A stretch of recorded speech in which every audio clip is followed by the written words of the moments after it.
안녕하세요. 생생법률쇼 진행을 맡은 김유리입니다. 이 세상 이슈를 법률적 시점에서 다뤄보는 본격 토크 블록버스터 법률 이슈 토크 시작합니다. 제 옆에는 전예현 시사평론가 자리하셨습니다. 안녕하세요. 안녕하세요. 네, 반갑습니다. 지금 이 방송은 또 유튜브 통해서도 실시간으로 방송됩니다. 많은 시청 부탁드리고요. 유튜브 통한 소통 창구도 열어둘 테니까 많이들 궁금하신 사항 있으면 소통 창구 이용해서 댓글 남겨주시면 좋겠습니다. 네, 그러면 법률 이슈 토크에서 어떤 이야기를 나눠볼지 화면으로 미리 만나볼게요. 불타버린 낙원, 하와이 휩쓴 대형 산불, 암사자 사순이의 마지막 휴식, 정부 올해 100조 원 이상 빌렸다. 네, 어떤 이야기들을 나누게 될지 또 1시간 동안 꽉꽉 또 채워서 얘기 나눠보겠습니다. 여러분은 지금 생생법률쇼를 함께하고 계십니다.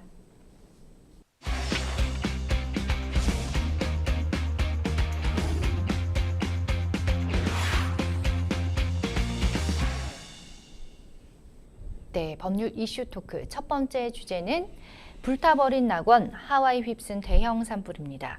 하와이 마우이 섬을 휩쓴 산불로 지금까지 100명 이상이 사망을 한 것으로 알려졌습니다. 산불이 발생한 지 일주일이 지났지만 건조한 대기와 강풍으로 인해서 진화 속도가 더디게 진행이 되고 있는 상황인데요. 기후가 너무 좋아서 그 지상 낙원으로 알려졌던 이 하와이, 거기에서 또 마우이 섬도 유명하잖아요. 그런데 이제 산불 소식에 많은 분들이 안타까워하고 있습니다. 지난 8일부터 지금 시작이 됐죠. 그렇습니다. 지난 8일이니까 시간이 많이 경과가 됐죠. 그런데 왜 이렇게 피해가 커졌을까? 일단 제가 이제 화재 원인은 잠시 후에 다시 짚어보기로 하고요. 화재가 났는데 여기 허리케인이 지나가고 있었다고 합니다. 그렇다 보니 산불이 순식간에 번졌는데 최근에 가뭄인 상태에서 땅이 바짝 말라붙어 있었기 때문에 진화가 더 어려웠다는 지금 분석이 나오고 있고요. AP통신에 따르면 100년 만에 최악의 산불로 남게됐다라고 합니다. 1918년도에 대형 산불이 있었는데 미네소타주에서 있었거든요. 당시에도 수백 명이 사망하고 주택 수천 채가 전소됐다라고 하는데 어쨌든 우리가 하와이 하면 정말 말씀해 주셨듯이 낙원이라고 불리는 곳인데 이번에 정말 화마라는 표현을 쓰고 있습니다. 너무나 많은 인명이 희생되고 너무나 많은 재산 피해가 발생을 했고요. 많은 사람들이 좀 안타까워하고 있는 상황입니다. 맞습니다. 사실은 처음에 이제 뉴스에서 산불 소식 접했을 때는 곧 잡히겠지 이렇게 생각을 했었는데 화재 규모가 꽤 컸고 진화 속도도 더디고 또 여기에 허리케인까지 더해지면서 지금 피해 규모가 계속해서 커지고 있는 것 같아요. 그렇습니다. 주택이 2,000채 넘게 불에 탔다라고 하고요. 현지 시각 15일 보도를 보면 100명이 넘어섰다. 제가 오늘 아침 뉴스를 보니까 이제 언론 보도별로 좀 다릅니다만 106명 이런 식으로 나오고 있는데 거의 200명에 육박할 것이라는 좀 안타까운 전망도 나오고 있습니다. 재산 피해 규모만 해도 이제 60억 달러, 7조를 넘어선다. 7조 9,900억 원이고 이게 집계된 것만 이런 거거든요. 실제로 다시 집계를 보면 더 커질 가능성이 이른다고 하고요. 또 이제 불에 의해서 탄 면적은 서울도 여의도 면적의 3배 수준인 2,170에이커에 달한다고 합니다. 그리고 너무 정말 안타까운 상황. 실종자가 1,000명에 이른다고 하거든요. 지금 사망자로 집계된 게 이제 100명이 넘었고 실종자 중에서 이제 앞으로 생사 확인이 될 것으로 보이니까 그래서 아마 이제 200명이 넘을 수도 있다. 어떤 언론을 보면 더 커질 수도 있다라고 하는데요. 좀 빨리 피해 복구가 되고 어떻게 실종자에 대해서는 빨리 생사 확인이 되어야 가족들도 좀 안심을 할 수 있지 않을까 싶습니다. 너무 마음이 아프네요. 자, 그 산불의 원인에 대해서는 밝혀졌나요? 지금 정확한 원인은 나오지 않았는데 이제 언론 보도를 보면 산불이 났을 때 영상이 지금 공개되고 있어요. 추정컨대 전력과 관련된 부분이다. 전력 시스템의 결함이 아니냐는 추정이 나오고 있거든요. 화재 영상을 보면 나무들이 쓰러지는데 불빛이 번쩍한다는 거예요.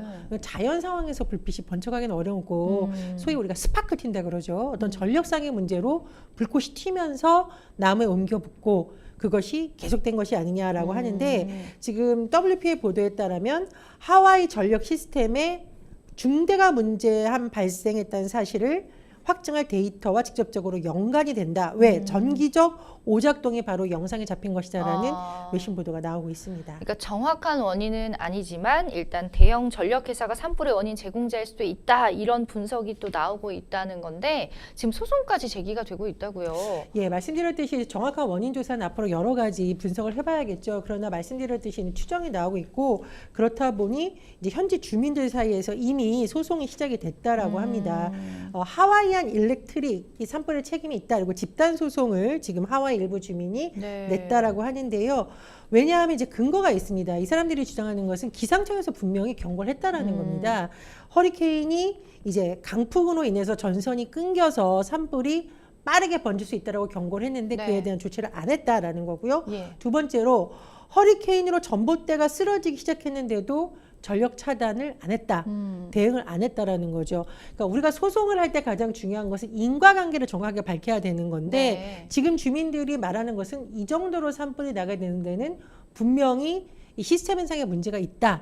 그리고 화재가 발생한 이후에도 전력 대응을 차단하지 않은 것, 제대로 안 했다라는 지금 주장을 하고 있는 것 같은데요. 네. 일단 하지만 이제 이 보면 하와이안 일렉트릭은 좀 말을 아끼는 것으로 전해지고 있어요. 아직 판결이 나지 않았다라고 하는데 말씀드렸듯이 정확한 조사 원인 결과가 나와봐야겠지만 주민들의 소송이 아마 계속 잇따를 것이라는 전망이 나오고 있습니다. 그렇군요. 어쨌든 그 산불 위험성에 대한 사전 경고가 있었다는데 이에 대한 대비를 하지 않았던 걸까요? 그런데 이제 뭐 여러 가지를 좀 봐야겠습니다. 일단 2021년 7월에 마우이 섬의 정책위원회 발간 보고서를 보니까 여러 가지 좀 문제점을 이미 지적을 했어요. 네. 마우이섬 전체가 가뭄이 심한 지역으로 지정돼 있다. 일단 이제 가뭄이 심각하다라는 것이 문제 제기가 돼 있었고요. 그렇네요. 두 번째로 화재 예방을 위한 조치가 제대로 되어 있지 않다. 예를 들면은 아. 예산 문제라든가 이런 여러 가지 화재 예방을 위한 시스템이 부족하다는 취지의 지적을 이미 했었으니까 네. 충분히 사전 경고가 있었던 것이죠. 이 네. 보고서가 2021년 7월에 이미 나왔었다는 겁니다.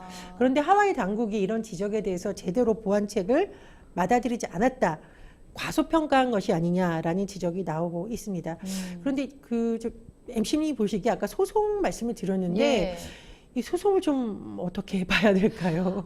그러니까요. 일단 지금 피해가 이 완전 원인이 지금 밝혀지지 않은 상태에서 소송을 하는 것 자체가 조금 시기상조가 아닌가 싶기도 하면서 모르겠습니다. 저는 어떻게 해야 될지 이 사태에 근데 대해서. 오늘 이제 언론 보도를 보니까 뭐 여러 가지 원인이 있을 네, 수가 있잖아요. 그렇죠. 그 농작물 주변에 있는 잡초가 굉장히 문제가 될 수 있다라는 지적이 예전에도 나왔었다라는 제가 보도를 예. 다시 한번 짚어보고 나왔는데요. 네네.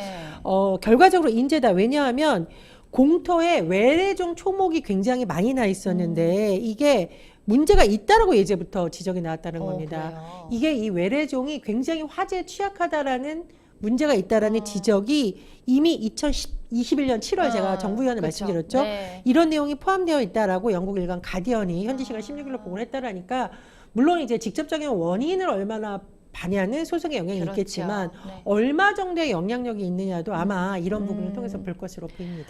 이런 좀 여러 가지 뭐 가뭄이 심각했고 예방 조치가 취약했고 이런 얘기를 들어보면은 이렇게 언젠가 될 수밖에 없는 상황이었을 것 같긴 합니다. 이런 신호들이 있었는데도 어쨌든 뭐 너무나 안타깝고 이미 지난 일을 되돌릴 수는 없으니까요. 자, 산불 대비 시스템이 만약에 부실했다면은 그 화재 대응도 마찬가지가 아닐까 싶거든요. 우리가 이제 어떤 이런 참사를 볼 때 세 가지를 보거든요. 네. 예방책이 제대로 되었는가. 두 번째로 그러면은 어쨌든 이런 뭐 화재라든가 이것이 나왔을 때 적절한 대응책이 있었는가. 네. 그 다음에 이제 복구가 되느냐. 이 3단계로 보통 나눠서 봅니다. 제가 아까 사전 경고성 차원의 것은 이미 제대로 대응을 안 한 것이라는 지적이 나오고 네. 있다라고 말씀을 네네. 드렸고 그럼 화재가 난 이후에를 대비해서 여러 가지가 잘 갖춰져 있어야 되는데 MC님 생각하기에 화재 났을 때 가장 필요한 거 뭐 딱 떠오르는 게 뭘까요? 화재가 났을 때 필요한 거?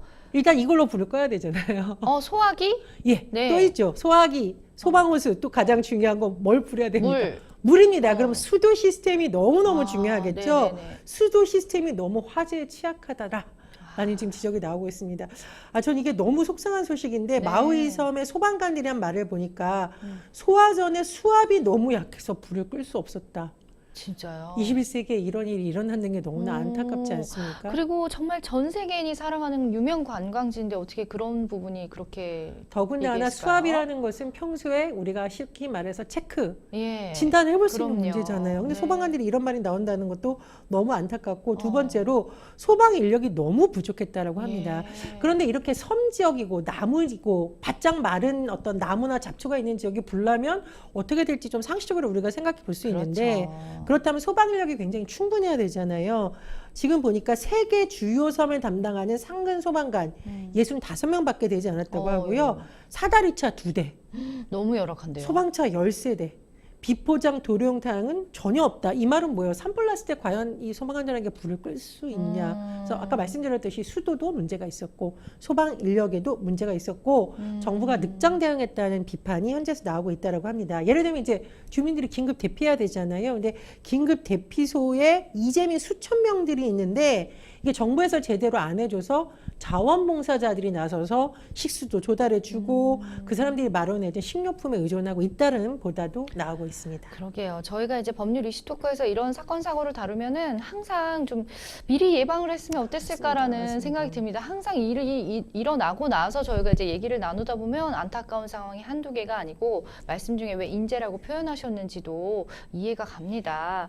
어쨌든 지금 뭐 피해 규모가 상당히 커요. 뭐 경제적 손실도 어마어마하겠죠.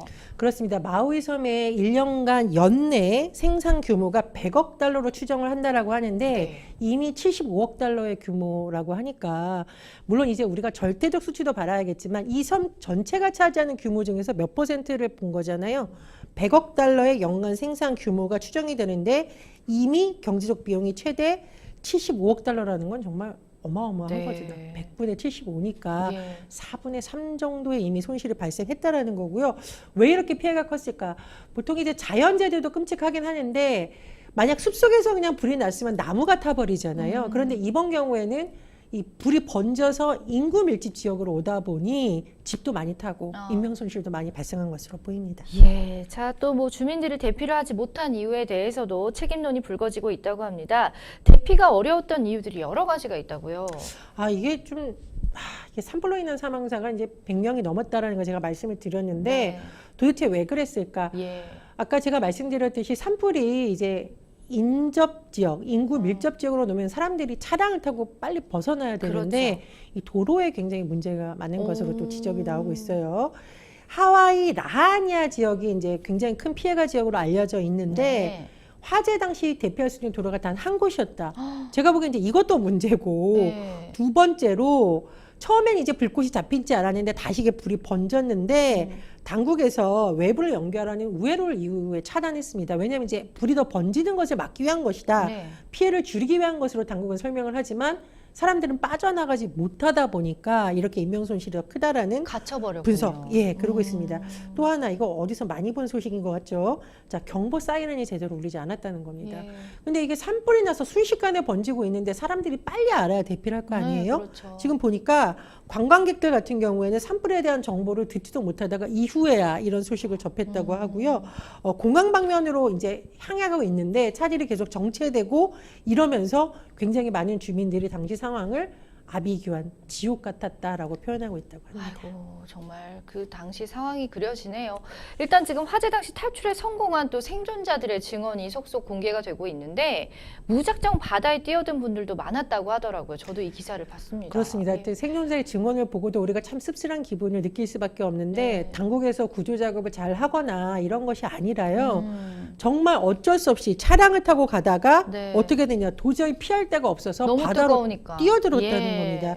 심지어 이 뛰어드는 사람 중에는 엄마와 딸이 같이 가다가 너무 놀라서 그냥 뛰어들고 싶어 뛰어든 게 아니라 더 어쩔 이상 수 갈고 없으니까. 그렇습니다. 더 이상 예. 얼마나 무서웠을까요? 막 바위를 막 뛰어다니고 이런 상황이었다고 하고요. 네.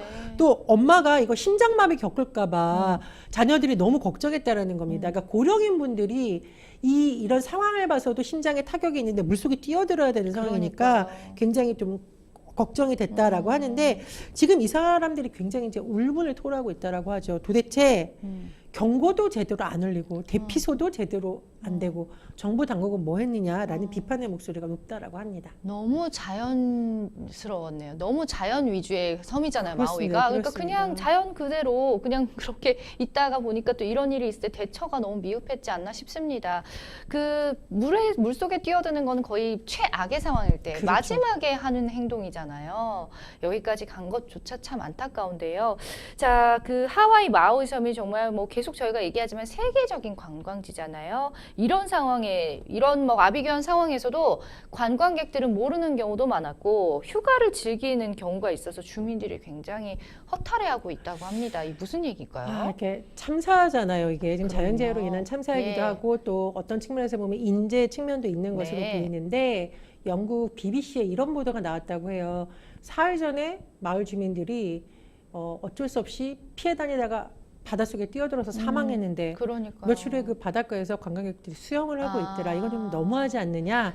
자제해달라. 이런 인터뷰가 나왔다고 하고요. 네. 우리 아쿠아맨이라는 영화 보셨죠? 예, 봤어요. 그 주인공인 제이슨 모모아 굉장히 네. 유명한 배우인데 하와이 출신이잖아요. 네. 평소에 본인이 하와이 출신인 거 굉장히 자랑스러워하고 고향에 대한 사랑을 들여다봤는데 이런 글을 좀 올렸다고 합니다. 네. 상처를 치유하고 슬퍼하며 회복할 시간이 하와이에는 필요하다. 아. 그렇죠. 하와이가 나중에 어느 정도 복구를 돼서 우리 지역으로 이제 관광을 와서 좀 지역을 살려주세요랄 때 가는 것은 괜찮습니다. 하지만 지금은 아직 제대로 뭐 사망자 수습도 안 된 상황이고 네. 아직까지 가족을 잃은 사람들의 슬픔이 가시지도 않은 그 상황에서 그 바닷가에서 웃으며 사진 찍고 휴가를 즐기는 것은 좀 우리가 인간으로서의 최소한 예의의 문제가 아닐까 네. 생각을 합니다. 이게 법이나 제도로 규제한다기보다는 예. 전 세계 사람들이 좀 시민의식을 갖고 음. 지금은 오히려 하와이에 필요한 물품을 좀 기부하거나 음. 후원의 손길을 내미는 것이 더 적절하지 않나 싶습니다. 그러니까요. 또 마우이 섬이 저도 사실 신혼여행으로 갔던 곳이기도 하고요.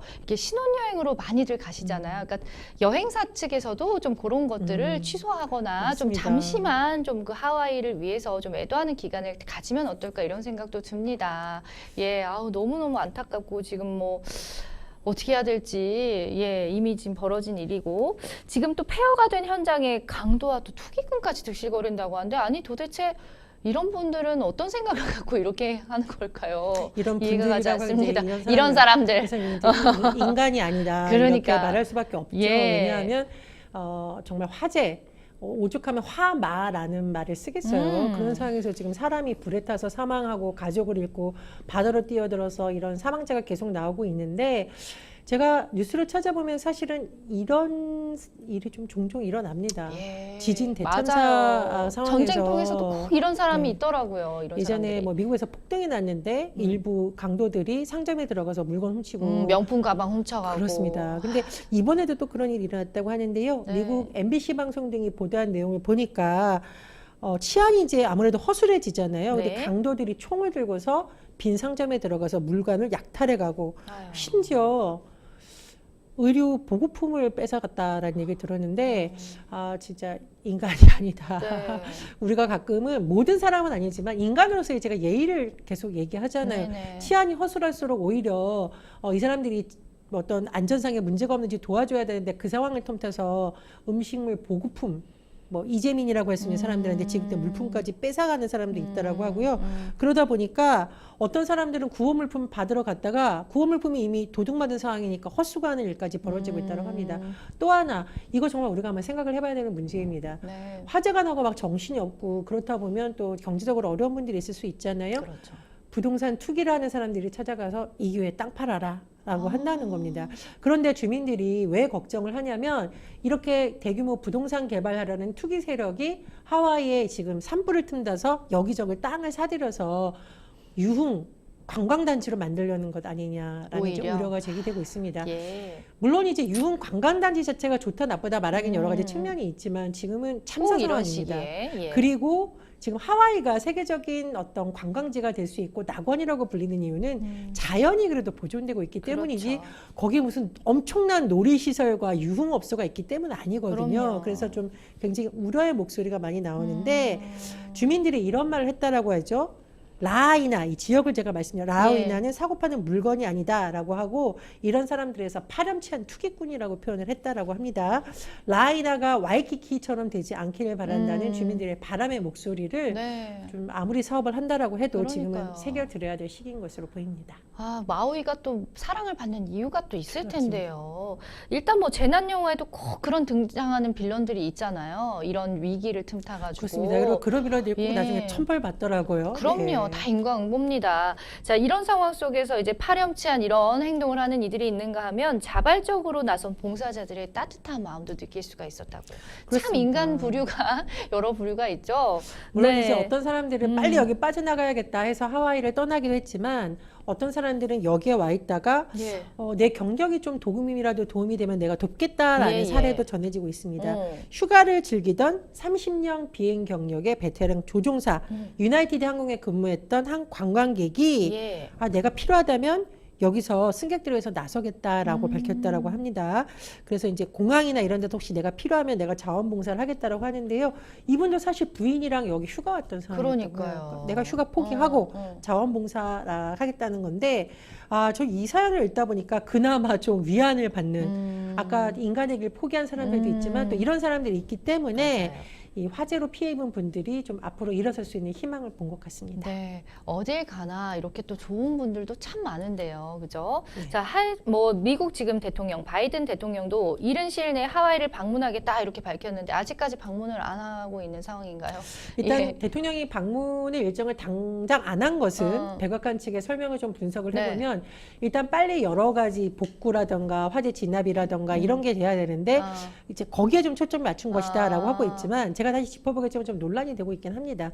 오늘 뉴스를 보면 21일쯤 방문해서 뭐 피해 복구 방안이라던가 이런 걸 좀 더 적극적으로 검토할 것으로 알려지고 있습니다. 그렇군요. 자, 그런가 하면 마우이 산불 재난을 놓고 워싱턴 정가는 이제 정쟁을 벌이고 있다고 합니다. 뭐 이건 우리나라에서도 이런 모습 많이 볼 수가 있는 건데 왜 이런 일을 가지고 지금 정쟁을 벌이고 있나요? 왜입니까? 조 바이든 미국 예. 대통령의 휴가 중 아. 것이 이제 논란이 되고 있는 거죠. 사진도 네. 막 공개되고 난리가 난 건데 이 상황에서 그렇습니다. 이제 그렇다. 트럼프 전 대통령 측도 가만히 있지 않겠죠. 예.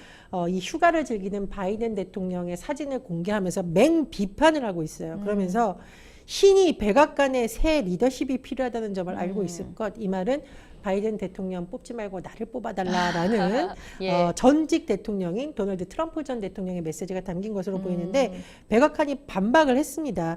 지난 10일 하와이를 연방 재난 지역으로 선포했고 신속한 복구 지원을 약속했다.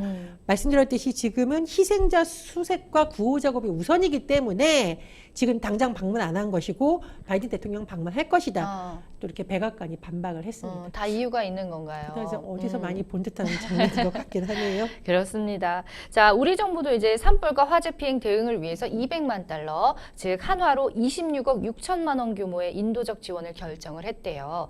이 하와이 인사말로 알로하 이런 얘기 많이들 아시죠? 이게 사랑과 우정, 또 연민, 평화 등을 포괄하는 그런 아름다운 말인데 세계 곳곳에서 기후변화로 인한 산불, 또 화재 피해 증가 등 인도적인 위기가 심화되는 그런 상황입니다. 자, 이번 산불로 인해서 재난수습이라든지 우리 주민들의 일상 회복과 함께 여러 가지 좀 상처 치유들이 빨리 됐으면 하는 바람입니다. 많은 분들의 또 관심과 따뜻한 손길이 필요해 보이죠? 그렇습니다. 우리 정부에서도 지금 여러 가지 대책을 마련하고 실제로 또 물품, 생수, 뭐 담요 이런 것이 하와이주 부주사에게 좀 전달이 됐다라고 하고요. 예. 제가 이런 말씀 좀 드리고 싶습니다. 근데 이제 우리가 이제 자연 참사나 사회적 참사가 일어난 지역을 돕기 위해서 가끔 전 세계에 있는 분들이 마음은 좋지만 엉뚱한 행동을 하는 경우가 있습니다. 예를 들면 예전에 예. 종이약 접어서 보낸다고 와서 예. 이 구호단체들이 굉장히 난감했다는 거죠. 그렇죠. 이걸 버릴 수도 없고. 예, 그러나 맞습니다. 도움이 안 되니까. 예. 그래서 우리가 이제 구호의 마음을 갖고 도와주려는 의지는 좋은데 어떤 방식인지는 좀 전문 단체라던가 네. 기구가 보통 이제 채널이 마련이 되거든요. 네. 그런데 문의해 주시고 도와주시면 더 좋을 것 같고 언젠가는 또 하와이가 이제 다시 우리가 복구를 했으니 주요 산업이 관광업이거든요. 그래서 미안해하지 마시고 오세요라는 시점이 분명히 있을 겁니다. 그럼요. 그때는 좀 하와이를 방문하시는 것. 다만 지금은 애도의 시간이고 회복의 시간이라는 거 말씀을 드립니다. 맞습니다. 오는 사람을 또 막을 수는 없는 네. 입장이니까요. 집에 초대할 때 집주인이 준비가 됐을 때 방문을 해야 기쁜 거잖아요. 그런 것들을 좀 잘 헤아리면 좋을 것 같습니다. 자, 첫 번째 법률 이슈 토크 만나봤습니다. 여러분은 생생법률쇼와 함께하고 계세요.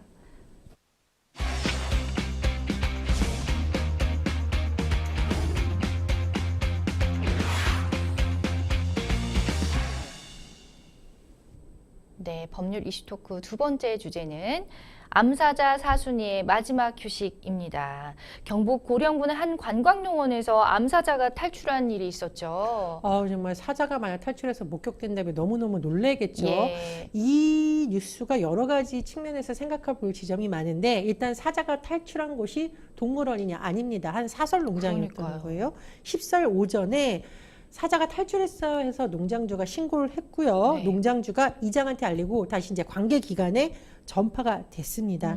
재난안전 문자도 발생이 됐고 결국 한 수색 작업 시작한 지 한 30분 만에 사자가 우리에서 떨어진 수풀에서 발견이 됐는데 엽사들, 여부애가 있다라고 해요. 총을 쏠 수 있는 분들이겠죠. 예. 2명에 의해서 사살이 됐고 사체가 고령군의 환경가로 옮겨졌습니다. 예, 그러니까 말씀하신 것처럼 동물원이 아니라 사설 목장에서 탈출을 해서 많은 분들이 놀라셨을 것 같아요. 아니, 이게 가능한 이 부분인지. 이게 우리가 예. 법적인 부분도 좀 다시 짚어봐야겠지만 그러니까요. 어쨌든 관리의 사각지대에 놓여 있었던 것으로 보이는데 농장 주인이 인터뷰한 걸 보니까 처음부터 이 사자를 키운 게 아니라요.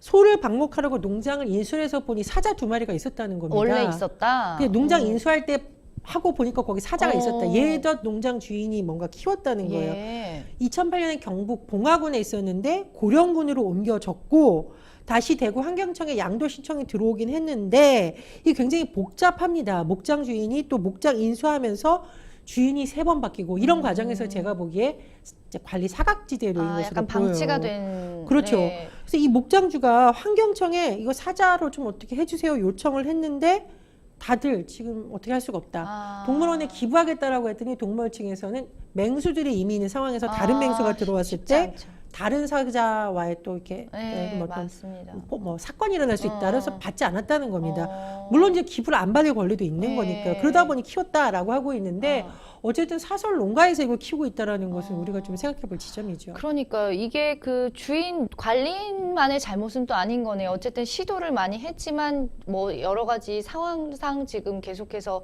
방치가 되고 있는 상황이었던 걸로 이제 농장 관리인의 주장은 그러한 거죠. 근데 네. 그 보시기에 예. 맹수가 개인 사육이 안 된다고 저는 뉴스에서 그렇죠, 많이 법적으로. 봤거든요. 예. 그러니까 그 점에 대해서는 좀 MC님 설명을 좀 부탁을 드리겠습니다. 일단은 제가 설명을 좀 해보자면요. 우리나라 야생생물법에서도 사이테스 중인 포유류 및 조류는 사육이나 양도 그리고 양수 때 지자체에 신고를 해야 하고 개인 사육을 금지하고 있습니다. 법적으로. 자, 사순이는 어떻게 관광농원에서 15년 이상 그럼 사육이 될 수 있었을까? 많은 분들이 그 부분에 대해서 궁금해 하시는데요. 대구지역 환경청은 암사자가 현행법이 만들어지기 이전에 수입된 개체로 보고 있습니다. 사자 등 야생동물을 관리하는 법령인 야생동식물보호법은 2005년에 시행이 됐고요. 야생동물의 보호, 서식, 환경 등을 정하는 동물원 수족관법은 2017년에 시행이 됐는데 사순이가 2005년 이전에 국내 유입이 됐다면 이 현행법의 소급 적용을 받지 않아서 지금껏 환경청의 현장 조사 외에는 별다른 이제 규제를 받지 않았을 가능성이 큽니다. 자, 또한 현행법의 맹수 사육장은 방사장과 합해서 한 마리당 14제곱미터, 그러니까 약 4평 정도 되는 면적과 2.5m 높이 펜스만 갖추면 사육이 가능하도록 이제 하고 있거든요. 그래서 이제 사순이의 사육장 동안 사육시설 기준에 부합을 해서 그동안에 이제 뭐 별다른 조처가 취해지지 않은 것으로 보여지고요. 또 이러한 문제점을 개선하기 위해서 종에 따른 사육 기준이 포함된 야생생물법과 또 동물원 수족관법이 지난해 개정이 됐지만 법 시행은 올해 12월부터입니다. 그러니까 어쨌든 뭐 여러 가지 이유로 계속해서 키울 수밖에 없는 그런 상황이었던 것은 분명해 보이고요. 법도 계속해서 개정이 되고 바뀌다 보니까 좀 방치됐을 가능성이 있어 보입니다. 일단 지금 사살이 됐잖아요. 결국엔 너무 안타깝습니다. 경찰이 이제 안전 등을 고려해서 결정을 했다는 입장인데 이 또 한편 일각에서는 굳이 사살을 했어야 했나 이런 의견들도 제시가 되고 있습니다. 특히나 사순이가 좀 사람을 잘 따르는 고령의 사자였다고 해요. 그래서 마취총이나 포획망 등으로도 충분히 생포할 수 있지 않았을까 이런 의견들도 있습니다. 예. 물론 이제 인명 피해가 우려될 수 있는 맹수니까 사살 결정을 내린 것으로 보이지만 네. 당시에 현장에 있던 사람들의 내용이라던가 뭐 이런 언론 인터뷰 내용을 보면 딱히 공격성을 띠지 않고 숲을 안에 가만히 쉬고 있었다고 하죠. 그렇죠. 그러니까 우리가 이제 어떤 이런 동물 탈취시 표준 대응 매뉴얼을 봐도 네. 무조건 사살하라 이렇게 나오진 않거든요. 예, 가장 공격을 좋은 가할 그렇죠. 때 가장 좋은 방법은 탈출했던 동물이 원래 우리로 돌아가게 하는 네. 거고, 하지만 이제 위험하다고 봤을 땐 또 사살할 수 있습니다. 그런데 사살하라가 아니라 사살할 수 있다라는 거는 되도록이면 사살을 택하지 말고 다른 방법을 좀 찾아볼 수 있다는 그렇죠. 여지도 있는 건데, 그렇다 보니 동물단체에서는 아니 이 사자가 탈출을 하게 된 거는 사람들이 관리를 제대로 못한 거고, 네. 이 사자가 사육농장에서 키워지고 싶어 키워진 게 아니잖아요. 그러니까요. 사람들의 욕심 때문에 굉장히 열악한 환경에 있다가 지금 추정컨대 문이 열려 있어서 아마 나간 걸로 지금 추정되는 기사가 나오고 있어요. 네. 그랬다면은 그냥 좀 포획망을 쓰거나 마취총을 사서 죽지 않고 좀 살아갈 수 있게 했으면 어떨까, 이런 안타까운 목소리로 나옵니다. 그러니까 평생을 갇혀 살다가 잠시 나와서 20분 정도 숲에서 휴식을 취하고 제대로 자연을 느낀 거는 평생 처음이잖아요. 그런 부분을 생각하면 좀 저도 안타깝긴 합니다. 자, 게다가 사순이가 전 세계적인 또 멸종 위기종이었던 것으로 드러났어요. 지금 판테라 테오라는 희귀종인 것으로 알려지고 있습니다. 전 세계에 남아있는 마리수가 한 3만 마리 정도밖에 안 와, 된다라고 정말 해요. 미안해요. 그래서 네. 2011년 야생동물법이 개정됐기 때문에 엄격히 말하면 허가제예요. 그런데 아까 말씀해 주셨듯이 여러 가지 법적으로 정비되기 이전에 아마 국내에 좀 들어와서 방치된 것 아닌가라는 생각이 들고요. 어쨌든 법 개정 이전에 이렇게 어떤 뭐 불법이든 합법이든 예. 사육되고 있는 동물들에 대해서는 지금이라도 점검을 해야 되지 않겠습니까? 그래서 그런 지적이 나오고 있는 것이고, 또 하나 이 동물 복지를 위해서도 우리가 좀 다시 한번 생각을 해봐야겠다. 이거 사람의 욕심에 의해서 우리나라가 아닌 넓은 초원에 살아야 될 동물들을 데려다가 제대로 관리도 안 하고 학대 수준을 하고 있다는 비판이 나오고 있거든요. 그래서 아마 이 사순이가 사망한 것에 대해서 많은 언론이 조명을 하고 또 많은 사람들이 관심을 가지고 있는 것으로 보입니다. 맞습니다. 아니 어떻게 해서 그 민간 그 농장까지 흘러 들어갔는지도 너무너무 궁금해요.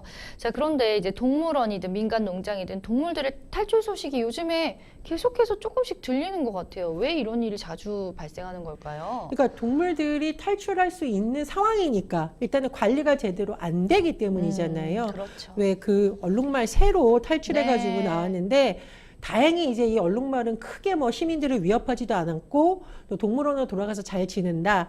또 이제 다소 이렇게 코미디처럼 그 상황이, 왜냐면 이제 얼룩말을 보고 시민이 놀라는 장면, 네. 막 이런 장면들이 약간 영화 희화한 측면이 같았어요. 있죠. 네. 어떻게 보면 재미있는 거지만 어떻게 보면 만약 이 얼룩말이 도로에 한번 뛰어들었다고 생각을 해보십시오. 이게 엄청난 교통사고가 그렇죠. 일어날 수도 있고 위험하죠. 동물이 사망했을 수도 있고 예. 사람이 다쳤을 수도 있다. 그래서 사실은 이번 일을 계기로 어떤 동물에 대한 복지 문제, 예를 들면 동물들이 살아가고 있는 환경에 대한 어떤 문제도 제기가 되고 있고요. 두 번째로는 동물원이 이제 수족법이라든가 야생동물법이 이제 시행이 되고 있는데 허가제로 바뀌긴 했거든요. 네. 그러니까 등록만 하면 되는 것이 아니라 사전에 허가를 받아야만 할 수 있습니다. 근데 제가 말씀드렸듯이 그 전에 됐던 동물들에 대해서 사각지대가 발생할 수 있다는 그러니까요. 문제가 계속되고 예. 있고요. 세 번째로 최근에 왜 사자 학대 논란이 있었잖아요. 사자가 너무 삐쩍 마르고 너무 열악한 환경에서 지낸다고 비판 여론이 일어서 결국 다른 곳으로 옮겨졌는데, 그곳에서 붙은 그 사자 이름이 뭘까요?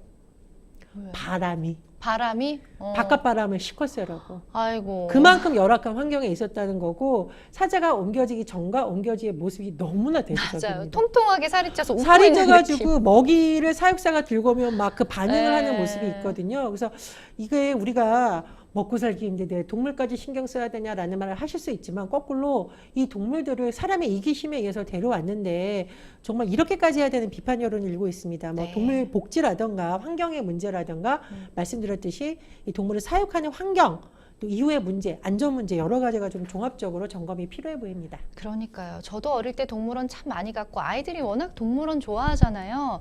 그렇지만 이 부모 입장에서는 너무 이렇게 갇혀서 우리 속에 있는 동물들을 보면 너무 죄스럽고 마음이 안 좋더라고요.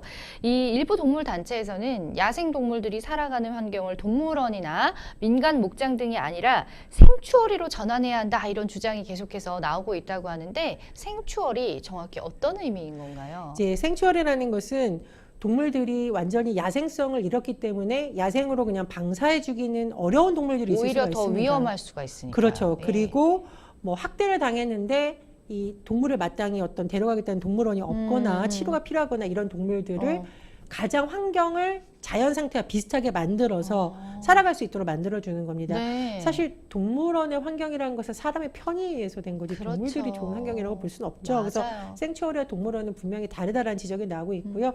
사실 근본적으로는 저는 이게 참 굉장히 어려운 문제 같아요.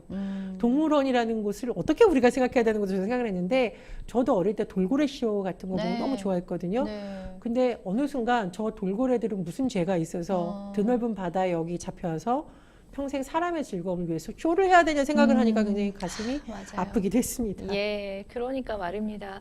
일단은 개인이 불법 혹은 또 사각지대에서 기르다가 감당하지 못하는 동물들을 또 부적합한 시설에서 고통받는 동물들 정말 끊임없이 나오고 있습니다. 동물들의 고통이나 국민들의 안전 위협을 우리 사회가 좀 아슬아슬하게 감당하고 있다 이런 생각이 좀 드는데요. 전국적인 야생동물 보유 실태 현황 조사부터 또 동물 보호 시설 마련 등에 대한 적극적인 노력이 필요하지 않을까 싶네요. 전 세계적으로 말이죠. 그렇습니다. 제가 어떤 글을 읽으면서 참 마음이 아팠는데 저도 이 판다의 팬이거든요. 푸바오. 근데 예. 푸바오를 보려고 몰려드는 관광객들의 소음 때문에 너무 오히려 스트레스를 받을 수 있다라는 예. 걸 봤어요. 그 점을 좀 우리가 한번 생각을 해봐야 되겠고, 두 번째로 정말 귀여움을 받는 푸바오는 온갖 지극정성 사유사들의 돌봄을 받는데 어떤 사자는 우리에 갇혀서 밥도 못 먹고 있더라. 이게 맞냐라는 비판의 목소리도 나오거든요. 이제 푸바오를 잘 돌봐주는 것을 비판하는 것이 아니라 동물들도 심지어 이런 비극적인 걸 겪고 있다는 걸 대조해서 보여주기 위한 네. 비판으로 보이는데 이번 일을 계기로 일단 정부에서 현황 파악부터 지자체와 협의해서 해야 된다고 봅니다. 갑자기 이런 생각이 드네요. 사람이건 동물이건 정말 사랑한다면 내가 원하는 걸 해주는 게 아니라 그들이 상대가 원하는 걸 해주는 게 좋지 않나. 이 푸바오도 저희는 너무 귀여워서 막 찾아가지만 본인은 힘들듯이 좀 휴식도 필요하지 않나 이런 생각도 들고 이런 또 법적인 장치도 좀 빨리 마련이 돼야 될 것 같습니다. 지금 수십 년째 나오고 있는 얘기들이잖아요. 그렇습니다. 말씀해 주셨듯이 예. 여러 가지 이제 됐죠. 뭐 허가제를 아직 등록제를 허가제로 바꾸는 것이라든가 환경에 대한 규제라든가 이런 게 있는데 실제로 가보면 그 환경조차도 법적인 기준에 맞는다고 하더라도 너무 열악한 경우가 네. 많다라고 합니다. 네. 예를 들면 이 땡볕에 규격은 분명히 맞는데 지붕이 없다. 한번 이게 정말 지옥이지 않겠습니까? 동물들에게 말하고 그런 보니 문제. 그러네요. 그리고 사람에게도 규격이 맞는 방에 평생을 갇혀서 있으라고 하면 그게 지옥 아닐까요? 이제 이런 부분에 대한 개선이 많이 되어야 된다고 봅니다. 그러네요. 법적인 문제로 또 규정하다 보면 그런 문제가 생길 수 있으니까 정말 동물을 위해서 또 생각하는 그래서 이제 생추어리라는 말이 나오는 거죠. 그 생추어리 저도 좀 관심을 갖고 지켜보도록 하겠습니다. 빨리 그렇게 됐으면 좋겠어요. 네, 자 법률 이슈 토크 계속해서 다음 주제 만나보도록 하겠습니다. 정부 올해 100조 원 이상 빌렸다입니다. 아니 올해 들어서 정부가 한국은행에서 빌린 돈이 100조 원이 넘는다고 합니다. 예, 아이고 100조 원 정말 얼마나 큰 돈이에요 이게. 그렇습니다. 이제 한국은행에서 국회 기획지정위에 양경숙 의원에게 자료를 제출해서 그 자료를 분석해 봤더니 올해 1월부터 7월 말까지 정부가 한국은행에서 대출해 간 돈, 쉽게 말해서 꾸어간 돈 100조 원이 넘는다고 합니다.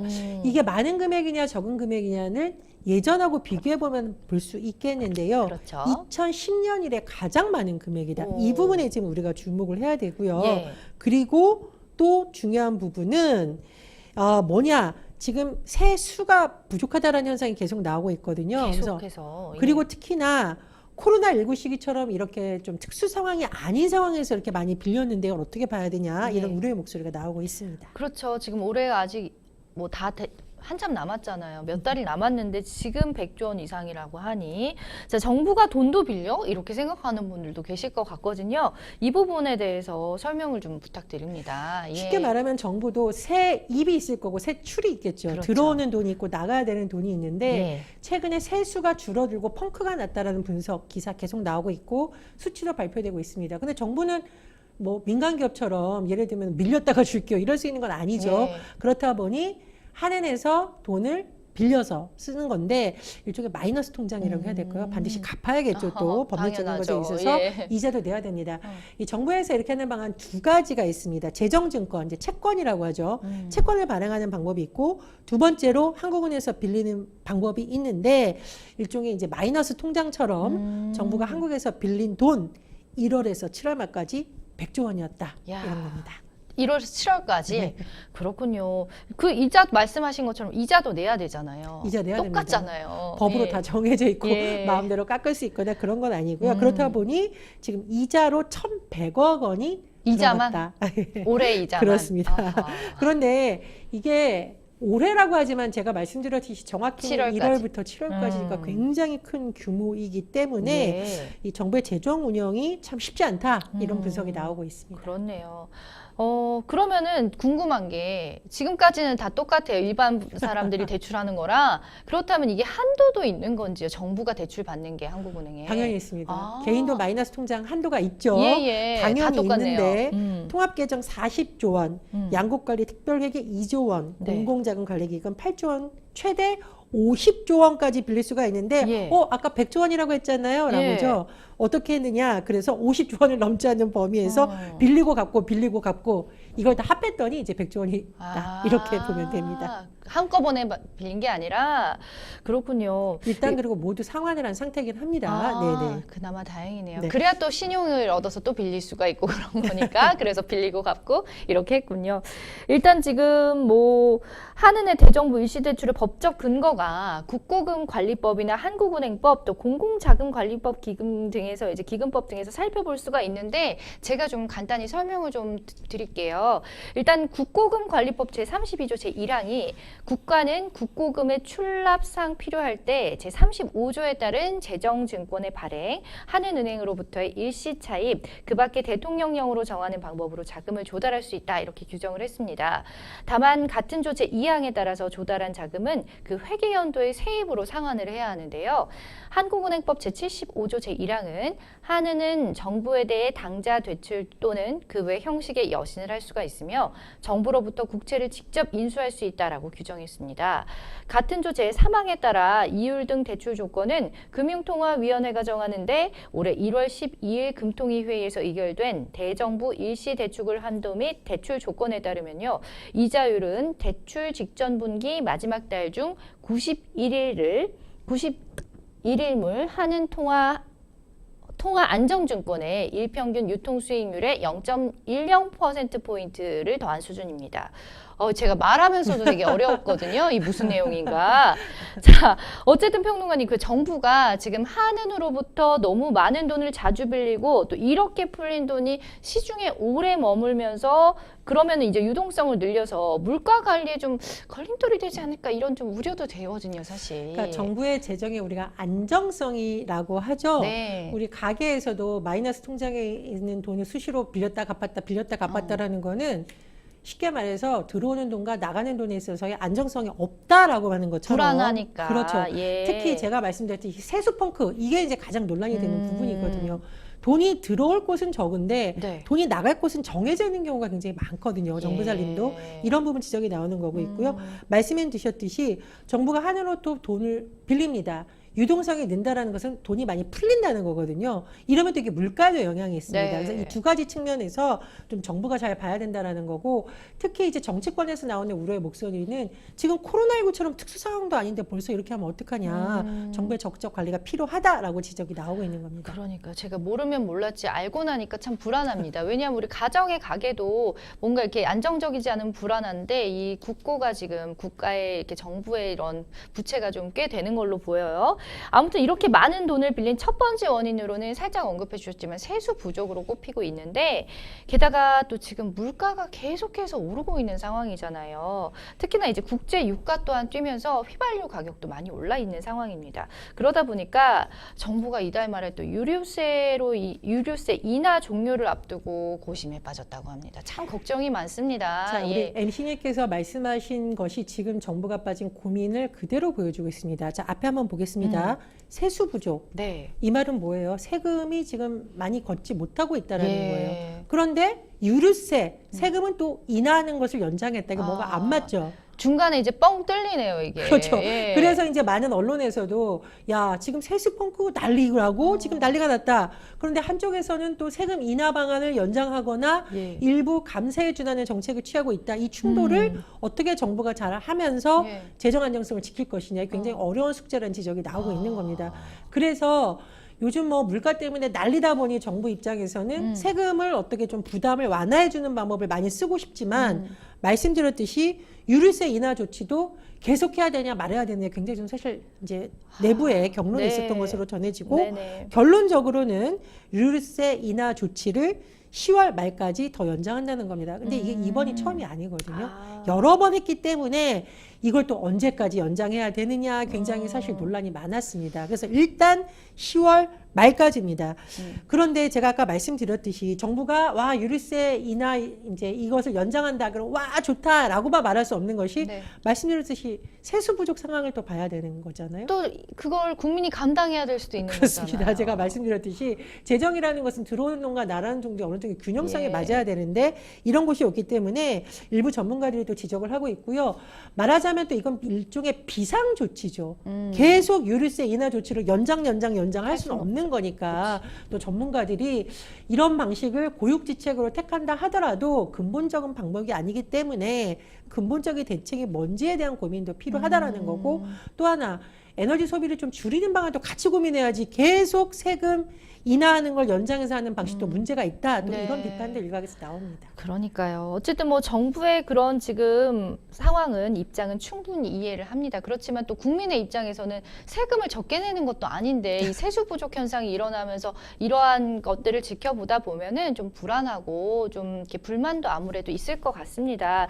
자, 또 지금 정부가 보유하고 있는 국유재산이 많은데 대거 내다 팔기로 지금 정한 것으로 알려졌다고 해요. 그 규모가 상당하더라고요. 보니까. 네, 그렇습니다. 예. 정부의 계획을 보면 2027년까지 국유재산 16조 원을 처분하겠다라는 겁니다. 네. 이제 국유재산이 여러 가지 형태가 있는데 뭐 예. 유유부지 같은 것이 있을 수도 있고요. 여러 가지가 있는데 이제 근데 정부에서 팔겠다라고 해서 사는 사람들이 막 나타나는 건 아니잖아요. 그리고 이게 굉장히 소위 말해서 규모가 크면 누가 이거를 갑자기 사들일 수 있겠어요. 정부에서 대책을 여러 가지 내놨는데 네. 좀 매입을 활성화하기 위해서 대금에 분납해서 내는 기간을 좀 확대한다. 이런 대책이 하나 있고요. 또 일반 국민이 3천만 원 이상의 국유재산을 매입하는 경우에도 대금을 분납할 수 있는 기간이 예전에는 3년이었거든요. 예. 그러니까 5년으로 좀 연장해 주는 방안 이런 것을 많이 하겠다라고 합니다. 그리고 제가 아까 말씀하셨듯이 이제 유유부지 같은 경우 대규모인데 이건 민간 매각이 굉장히 어려울 수도 있거든요. 대부 기간을 현행 30년에서 50년으로 늘어주는 방안 이런 걸 이번에 집대출인가요? 그렇습니다. 또 이제 국유재산을 네. 이런 방식으로 사용한다. 드라마, 영화 촬영 장소로 활용할 수 있도록 해주는데 근데 이제 영화 찍는 분들이 도대체 뭐 어디 가서 할 수 있는지 모르잖아요. 그래서 데이터베이스를 구축해서 제공한다 등등의 계획이 있습니다. 또 재외 국민에게 통합성모 서비스도 제정을 하고 이게 참 재미있는 건데 네. 국가와 지자체 간 재산 교환도 추진한다라고 합니다. 왜냐하면 이제 지자체에서 또 여러 가지 지자체 계획을 할 때 이게 국가 재산인 경우에는 마음대로 할 수 있는 게 아니에요. 그렇죠. 그래서 그런 부분 이제 거래 그래서 지자체에서 이거 활용할 수 있는 방안도 추진한다라고 하는데 가장 중요한 거 제가 아까 거듭 말씀을 드리는데 세수 펑크라는 말 요즘 나온다고 말씀드렸죠. 예. 이 국유 재산을 여러 가지로 다각화하고 매각하는 방법에는 세수 부족을 좀 채워야 된다라는 위기 의식도 작용한 것으로 보입니다. 그렇습니다. 이 국유재산을 파는 거는 어쨌든 우리나라 국민에 국한된 건가요? 아 글쎄요, 이건 좀 봐야겠습니다. 어디까지 해외 매각이 가능한지는 그러니까요. 법적인 걸 다시 한번 봐야겠네요. 어쨌든 지금 16조 정도 된다. 2027년까지 16조 이상 처분을 할 예정이다라는 내용까지 저희가 살펴봤습니다. 일단 뭐 경기 침체와 기업 수입 감소도 계속되고 있습니다. 그래서 내년 세수 여건도 뻔하죠. 여전히 좋지 않을 것으로 예상이 되는데 단기간에 세수 회복을 기대할 수는 없는 상황인 것 같아요. 정부의 고충 뭐 계속해서 이해가 된다고는 하지만 이런 상황에서 이제 세수 부족을 한국은행 대출에만 의존하다 보면은 또 이게 과연 맞는 방법일까 불안한 얘기들도 분명히 나올 거거든요. 어떻게 보시는지요? 그래서 아까 고육지책으로 나온 것이 일단 국유재산을 매각하는 건데 예를 들어서 그런데 이게 국유재산을 매각한다고 해도 세수 부족을 메울 정도의 규모가 되느냐는 좀 따져봐야 되는 문제라는 거고요. 그렇죠. 또 하나는 정부에서 이제 법인세 인하라든가 최근에 보면 혼인 때 증여할 때의 세금도 좀 규제를 완화해주는 방법을 발표하고 있습니다. 근데 이 부분은 항상 여야 입장이 엇갈립니다. 한쪽에서는 이렇게 하는 것이 오히려 예를 들면 법인세 인하해야 기업에서 투자를 해서 일자리도 늘고 한다라고 하지만 또 반대 입장에서는 맨날 세금 없다면서 왜 법인세를 인하를 하느냐 말이 맞지 않는다. 너무 대기업과 부자를 위한 정책이 아니라는 것이 팽팽하게 맞서고 있거든요. 그래서 이 부분 앞으로 국회에서도 논의가 될 것으로 보입니다. 맞습니다. 자, 고물가 고금리가 계속되면서 개인의 삶뿐 아니라 나라 살림도 어려운 상황이 이어지고 있습니다. 이런 상황을 좀 타개할 경제 대책에 대한 심도 깊은 논의가 조속히 이루어지기를 바랍니다. 네, 생생법률쇼 자 어느새 마칠 시간이네요. 오늘 함께해 주신 전희연 평론가님 고맙습니다. 감사합니다. 네, 저희 방송이 끝나더라도 생생법률쇼 상담 접수는 계속해서 받겠습니다. 궁금한 내용 있으신 분들 또 법률적인 또 상담 받고 싶으신 분들은 아래 자막 나가는 곳으로 전화, 홈페이지, 이메일 보내주시면 됩니다. 네, 오늘은 여기서 마무리하도록 하겠습니다. 편안한 오후 되세요. 고맙습니다. 아침에